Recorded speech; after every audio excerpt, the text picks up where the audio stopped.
कल्पना कीजिए आप एक हजारों फीट की ऊंचाई पर उड़ते प्लेन में हैं और अचानक दोनों इंजन बंद हो जाए। सामने सिर्फ अटलांटिक का खौफनाक समंदर हो। दिल में मौत तसाया। क्या कोई बच सकता है इस हालात में? लेकिन जो होने वाला था वो इतिहास में दर्ज होने वाला चमत्कार था। यह है इंसानी हौसले, सूझबूझ और बहादुरी की सच्ची कहानी। Air transit flight number 236। चलिए शुरू करते हैं ऐसी उड़ान की कहानी जो मौत से टकराई और टूट गई।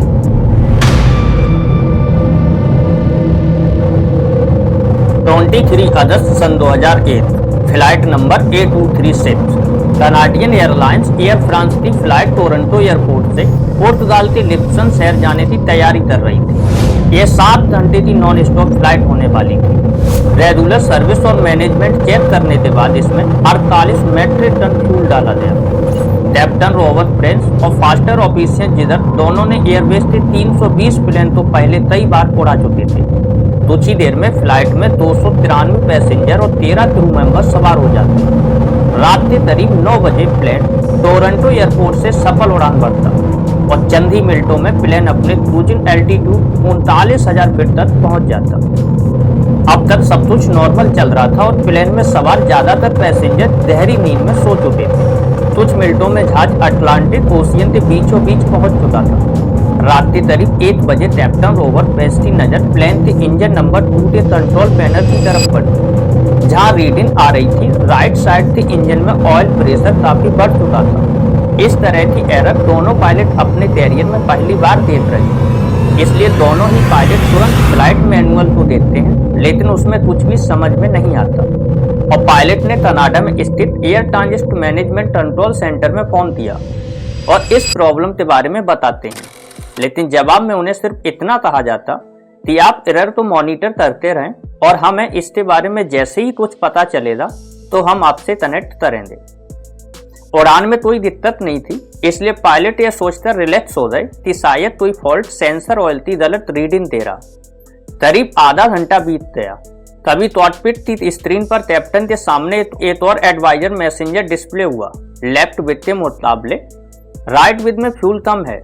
पायलट ने क्रॉस फील्ड वॉल खोलकर फ्यूल को दोनों बिट्स में क्वांटिटी इक्वली डिस्ट्रीब्यूट कर दिया, जिससे दोनों बिट्स में फ्यूल की क्वांटिटी इक्वल हो चुकी थी। मगर 10 मिनट के बाद कैप्टन को डिस्प्ले में जो फ्यूल वार्निंग दिखती थी, तभी चेक करने पर उन्हें पता चलता है कि बिट में दोबारा से फ्यूल कम हो गया। अब दोनों बिट्स को मिलाकर भी इतना फ्यूल नहीं है जिससे लिस्बन पहुंचा जा सके।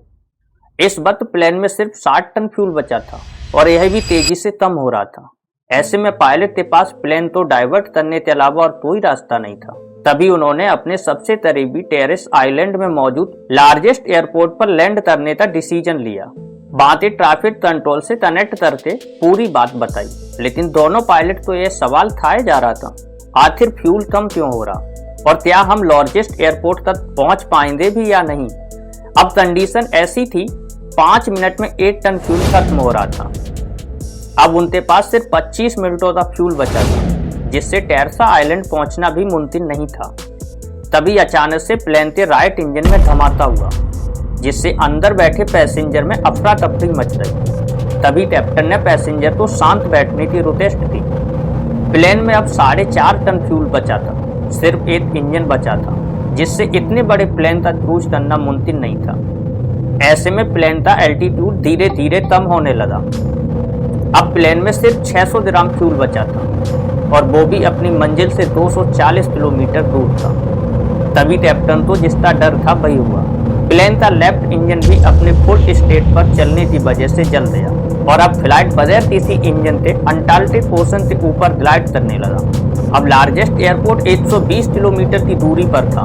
प्लेन 3000 फीट तक नीचे आ गया। अब अगर प्लेन ग्लाइड करते हुए एयरपोर्ट तक नहीं पहुंच पाता तो उसे पानी में ही लैंड करना पड़ता। अब सब कुछ प्लेन के बीच कंट्रोल पर निर्भर था, जिसे पायलट मैनुअली लीवर से कंट्रोल कर रहे थे। कुछ मिनटों बाद प्लेन और एयरपोर्ट के बीच का डिस्टेंस 15 किलोमीटर तक पहुंच चुका था। इतने डिस्टेंस पर फ्लाइट का एम्पलीट्यूड 3000 फीट रखने की सलाह दी जाती, जबकि इस प्लेन का एल्टीट्यूड 13,000 फीट था।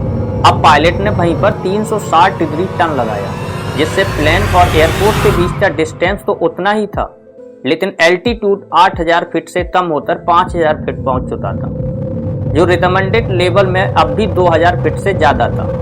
इसलिए पायलट ने प्लेन को एयरपोर्ट के रनवे की तरफ मोड़ा और फिर कुछ टर्न्स लगाए। इस जिग-जैग पैटर्न में आधे पीछे होने से प्लेन को एल्टीट्यूड कम करने का कुछ एक्स्ट्रा टाइम मिला। अब नॉर्मल लैंडिंग के बाद प्लेन की नोज को ऊपर रखने के लिए फ्लिप्स और इंजन थ्रस्ट का इस्तेमाल किया जाता, लेकिन पायलट इंजन थ्रस्ट के बिना फ्लिप्स को भी नहीं खोल सकते थे, क्योंकि ऐसा करने से फ्लैप्स से मिलने वाला एयर थ्रस्ट प्लेन को और आगे झुका देता और क्रैश लैंडिंग हो जाती। इसलिए पायलट ने फ्लैप को बंद करते हुए लैंडिंग करने का डिसीजन लिया, जिससे प्लेन और रनवे के बीच काफी तेज टक्कर हुई और 12 मिनटों में 8 टायर फट गए, जिससे प्लेन स्ट्रेट करता हुआ एक तरफ खिसकता रहा। लेकिन कैप्टन ने बड़ी ही सूझबूझ से धीरे धीरे ब्रेक लगाते हुए आखिरकार प्लेन को रोक लिया। लेकिन तभी प्लेन की लैंडिंग देर में धमाके के साथ आग भड़क उठी। हालांकि रनवे के पास मौजूद इमरजेंसी क्रू ने उसे आग को तुरंत बुझा दिया। इस तरह एयर ट्रांजिट फ्लाइट 236 से जाबाज पायलट ने 306 मुसाफिरों की जान बचाई और आज तक के इतिहास का ऐसा इकलौता प्लेन है जिसने बगैर किसी इंजन के इतनी ज्यादा देर तक ग्लाइड करते हुए अपनी मंजिल तक पहुंचने का रिकॉर्ड बनाया है। 306 जिंदगियां, 8 प्लेन और एक कप्तान जिसकी सूझबूझ ने इतिहास में अमर बना दिया। ये कहानी सिर्फ एक तकनीकी फेलियर की नहीं थी, ये इंसान की जीवनीय कहानी थी, जहां उम्मीदें जिंदा रहीं, इंजन नहीं।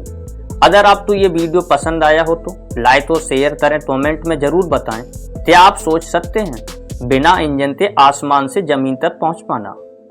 मिलते हैं अगली सच्ची कहानी में, तब तक अपना और अपनों का ख्याल रखें। बहुत बहुत धन्यवाद। जय हिंद।